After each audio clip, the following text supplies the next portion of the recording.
How strong is Meliodas?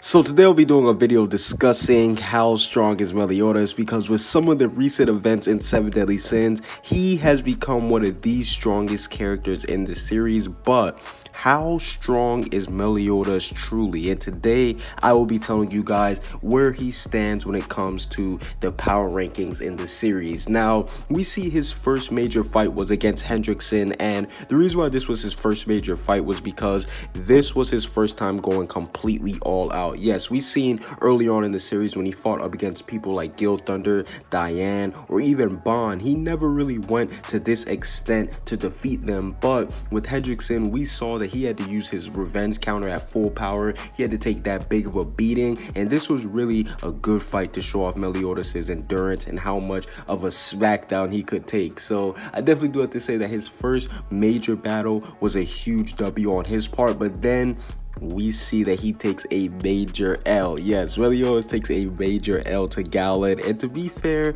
he wasn't the only one who got the smoke. Yes, because we saw that Merlin was there too, and a lot of other sins were there, and we know that Meliodas, he was obviously weakened at that point, so he wasn't at his full power, but Galen did ultimately lay the smackdown on him. But it did not end there, because we saw Meliodas, he returned once he got his power from 10 years ago, and he basically ended up destroying Galen. Yes, he destroyed Galen with ease, and pretty much from that point on, that's when Meliodas became a completely different person, because we saw he was able to fight against two of the 10 commandments at once. Yes, Droll and Gloxidia, and he was able to render them both completely useless while fighting two of them. So if it wasn't for that droplet of life technique, they would have been done in a long time ago. So Meliodas, once he awakened his power, was definitely a spooky individual.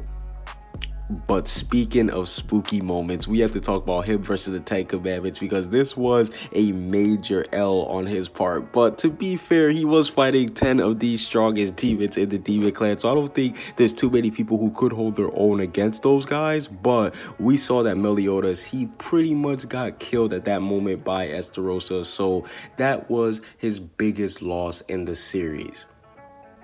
But we seen once he returned against his fight versus Fraudrin, he ended up one-shotting him. Yes, he ended up one-shotting him. So that just goes to show you how strong Meliodas is when he gets a little bit of his power back from his prime. He was able to take out one of the 10 commandments with ease, and we seen his biggest fight with one of his comrades was against Escanor. While he was in the one mode, he was able to fight up against Escanor, and the one mode is when he's at his highest point of power, Escanor is. So huge props for Meliodas. Even though he did lose that battle, he was able to go toe-to-toe with Escanor.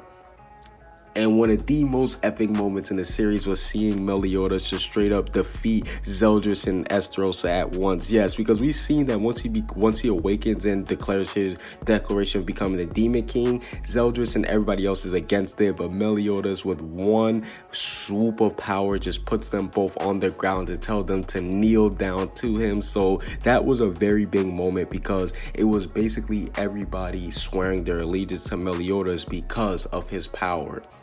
And we even seen that in his first fight on the bad side against Arthur, it didn't really do too good for Meliodas himself. Now, while they did get the W and they did defeat Arthur, we saw that Arthur, he was able to push back Meliodas and Zeldris with no magic power. So Meliodas, him versus Arthur, was a pretty good way to show that Arthur, he was not going down without a fight. And we see that once Meliodas went to Purgatory, he did fight the Demon King. Yes, Meliodas has fought the Demon King over 6,000 times to be precise, but we know he has lost all those battles. And with all those battles, we know that Meliodas, he now has a huge power strength. And I know some guys must be thinking, okay, so where do you rank Meliodas? And me personally, I definitely have to say that he is the third strongest demon. Yes, Meliodas is the third strongest demon. Now, the two demons who I have ahead of him is obviously the Demon King, because the Demon King, he's been beating down on Meliodas from the start. And